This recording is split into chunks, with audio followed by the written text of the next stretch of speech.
Hello friend, আজকে কিভাবে ঢ্যাঁড়স আলু চিংড়ি দিয়ে তরকারি করলাম তো সেটা তোমাদেরকে শেয়ার করব। তো প্রথমে আলু, ঢ্যাঁড়স, পেঁয়াজ, কাঁচা লঙ্কা রেডি করে নিয়েছি, চিংড়িটাও রেডি করে নিয়েছি। তারপর কড়াটা গরম করতে দিয়ে দিয়েছি। গরম করে কড়াতে অল্প পরিমাণে তেল দিয়ে দিলাম। তেলটা গরম হয়ে যাওয়ার পরে ঢ্যাঁড়সগুলো দিয়ে দেব। ভালো করে ঢ্যাঁড়সগুলো ভেজে নেব, কারণ ঢ্যাঁড়স ভালো করে ভাজলে তরকারিটা টেস্ট হয়, মার কাছে শুনেছি।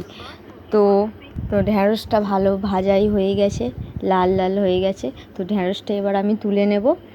তুলে নেওয়ার পরে ওতে চিংড়ি মাছটা তুলে দেব। চিংড়ি মাছটা তুলে ভালো করে নেড়ে নিয়ে তেল দিয়ে দেব। তেল দিয়ে ভালো করে একটুখানি নেড়ে নেব।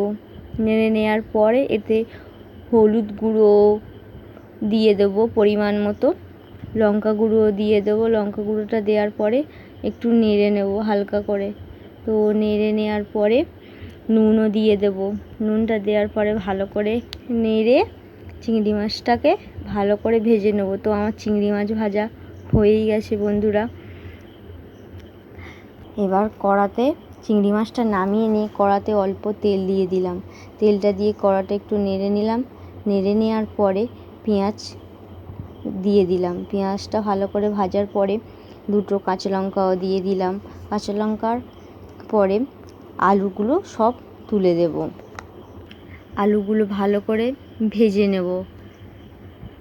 ভাজা হয়ে গেলে তো এবার পরিমাণ মতো হলুদ দিয়ে দেব, নুনও দিয়ে দেব। দেওয়ার পরে সব ভালো মশলাটা ভেজে নেব, ভালো করে নেড়ে নেব।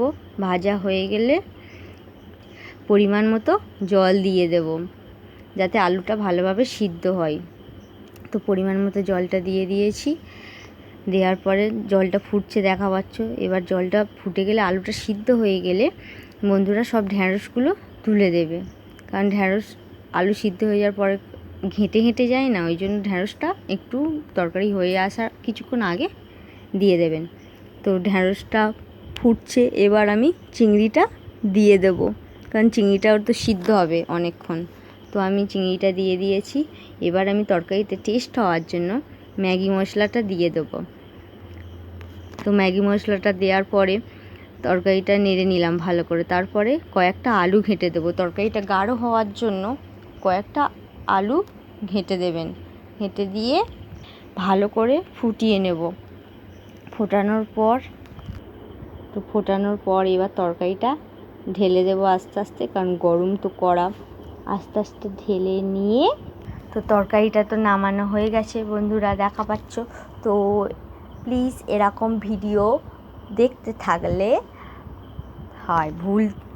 আমার চ্যানেলটাকে সাবস্ক্রাইব করবেন।